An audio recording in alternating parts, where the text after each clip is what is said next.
प्रदेश के सरकारी कर्मचारियों पर कामकाज को लेकर योगी सरकार अब सख्ती करने जा रही है। मुख्यमंत्री योगी आदित्यनाथ ने सभी विभागों में स्थानांतरण और प्रमोशन से लेकर सेवा संबंधी सभी कार्यों की हर दिन मॉनिटरिंग कराने के निर्देश दिए हैं। मुख्यमंत्री कार्यालय मानव संपदा पोर्टल की सीधी निगरानी करेगा। मुख्यमंत्री योगी आदित्यनाथ धीमी प्रगति वाले विभागों पर कार्रवाई की चेतावनी भी दी है। योगी के तेवरों के बाद विशेष सचिव शशांक त्रिपाठी की ओर से सभी विभागों को पत्र भेजकर पोर्टल के डैशबोर्ड की सूचनाओं को हर दिन अपडेट कराने के निर्देश दिए गए हैं।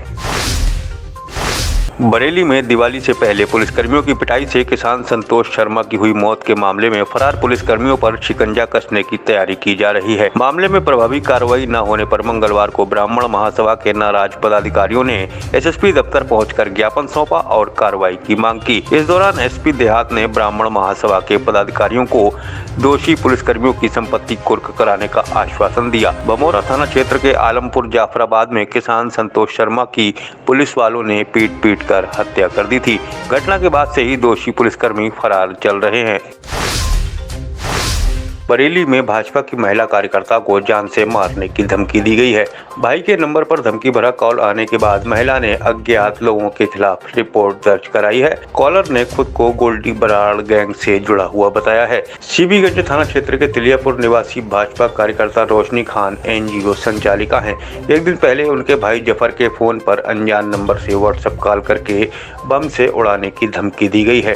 धमकी भरा कॉल आने के बाद भाजपा कार्यकर्ता और उनका परिवार दहशत में है। जीआरपी पुलिस ने देश के अलग अलग राज्यों से चोरी किए गए 200 मोबाइल फोन बरामद करके उनके स्वामियों को सौंप दिए। मंगलवार को एसपी रेलवे आशुतोष शुक्ला ने कई राज्यों के लोगों को गुम और चोरी हुए मोबाइल लौटाए तो उनके चेहरों पर खुशी की मुस्कान तैर गई। बरेली जंक्शन पर एसपी रेलवे आशुतोष शुक्ला ने प्रेस कॉन्फ्रेंस करके बताया कि मणिपुर, पश्चिम बंगाल, नागालैंड, लखनऊ और दिल्ली समेत देश के कुछ और राज्यों के चोरी हुए मोबाइल जीआरपी पुलिस ने बरामद किए हैं, जिन्हें पहचान के आधार पर उनके वास्तविक स्वामियों को लौटाया जा रहा है। बरामद मोबाइल की कीमत करीब 30 लाख रुपए बताई गई है। बरेली में नैनीताल हाईवे बड़ा एक्सीडेंट जोन बनता जा रहा है। मंगलवार को नैनीताल हाईवे पर बड़ा हादसा हो गया। गनीमत रही कि जान माल का कोई नुकसान नहीं हुआ। मैनेजमेंट कॉलेज की छात्रों से भरी बस घने कोहरे के चलते ट्रक से टकरा गई। इसके बाद एक के बाद एक 4 वाहन आपस में टकरा गए। हादसे में आधा दर्जन छात्र छात्राएं घायल हुए हैं। मैनेजमेंट कॉलेज की एक बस छात्र छात्राओं को लेकर कॉलेज जा रही थी। रास्ते में बिलवा पुल के पास ट्रक और बस की टक्कर हो गई। बस में सवार छात्र छात्राओं की चीख पुकार सुनकर आसपास के ग्रामीणों ने किसी तरह छात्रों को बस से बाहर निकाला।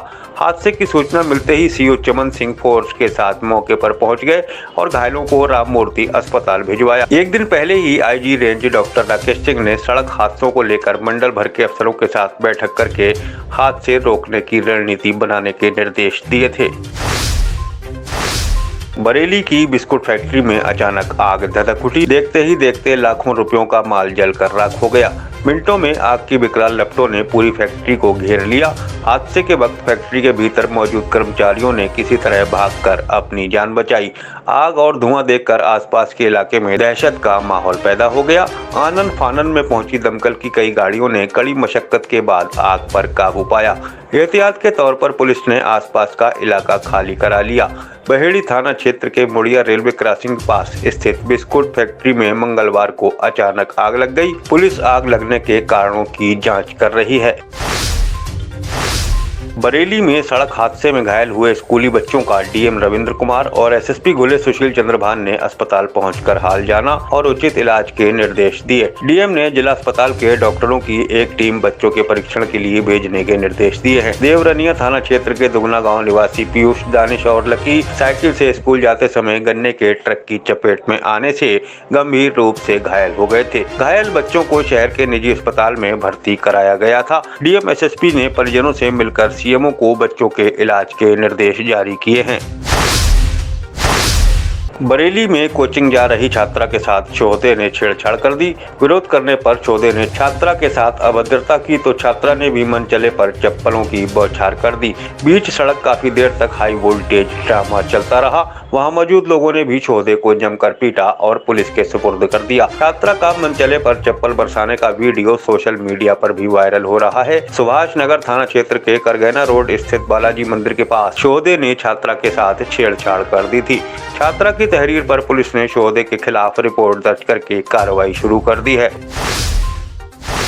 बरेली में पीएसी के प्लाटून कमांडर की संदिग्ध परिस्थितियों में मौत हो गई। उनके साथी जब ड्यूटी पर पहुंचे तो शव देखकर हैरान रह गए। पीलीभीत के चठिया गांव निवासी सियाराम भारती बरेली में होमगार्ड कमांडर थे। बीती रात ड्यूटी करने के बाद वह घर आकर सो गए थे। सुबह जब उनके साथी उनके घर पहुंचे तो उनका शव देखकर हैरान रह गए। प्लाटून कमांडर के मुंह से खून निकल रहा था। सूचना पर पहुंची पुलिस ने प्लाटून कमांडर की मौत की जाँच शुरू कर दी है। बरेली में पीलीभीत हाईवे पर टेम्पो में अज्ञात वाहन ने टक्कर मार दी। हादसे में टेम्पो में सवार ट्रक चालक की मौके पर ही मौत हो गई।